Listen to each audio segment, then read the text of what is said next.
आजच्या सर्वसाधारण सभेत आज आम्ही साहित्यरत्न लोकशाहीर डॉक्टर अण्णाभाऊ साठे यांची पूर्णाकृती पुतळा उभारण्यासाठी आमदार राणा जगजितसिंह पाटील साहेब यांनी शासकीय दूध डेअरीची जी 1 एकर जागा होती ती आम्हाला मोफत मंजूर करून दिलेली आहे।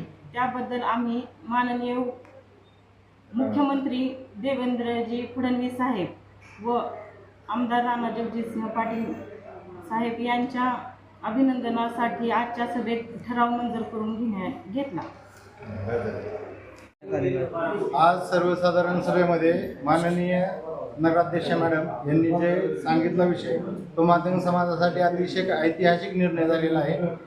माध्यम समाजाची मागील 40 वर्षापासून जी मागणी होती साहित्यरत्न लोकशाहीर अण्णाभाऊ साठे यांचा पुतळा साहित्यरत्न अण्णाभाऊ साठे चौक येथे उभा राहण्यासंदर्भात तर ती जी मागणी होती त्या जागेसाठी शासनानं नगरपालिकेला 2,08,00,000 रुपये मागणी केली होती, परंतु नगरपालिकेची आर्थिक परिस्थिती अतिशय खराब असल्यामुळं नगरपालिका तेवढे पैसे देणं शक्य नव्हतं। या जिल्ह्याचे भाग्यविधाते लोकनायक राणादादा यांनी हा विषय लक्षात घेऊन महायुतीचे मुख्यमंत्री माननीय देवेंद्रजी फडणवीस साहेब, महसूल मंत्री चंद्रशेखर बावनकुळे साहेब यांच्याकडे पाठपुरावा करून हा विषय मार्गी लावला आणि शासकीय दूध डेअरीची 1 एकर जागा ज्याची शासकीय मूल्य 2,08,00,000 रुपये आहे ते विनामूल्य नगरपालिकेला हस्तांतरित केले आहे आणि मागच्या 2 दिवसामध्ये ती जी जागा आहे ते नगरपालिकेला हस्तांतरित करण्यासंदर्भात जिल्हाधिकारी यांनी निर्णय घेतला आहे।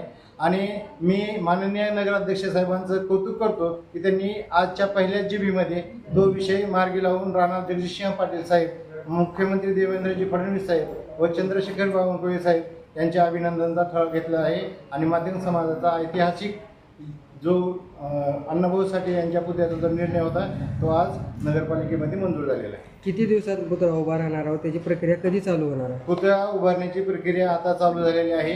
आजच तहसीलचे माणसं माननीय नगराध्यक्ष मॅडम यांना भेटायला येणार आहेत। आपण 5-10 मिनिट जर वेट केलं तर ते तुमच्या समोर प्रक्रिया या मॅडम तहसीलचे माणसं तुमच्या समोर झालेले आहेत आणि ह्या सर्व कामाचं क्रेडिट जे आहे ते माननीय राणा जगजितसिंह पाटील साहेब यांना जात आहे।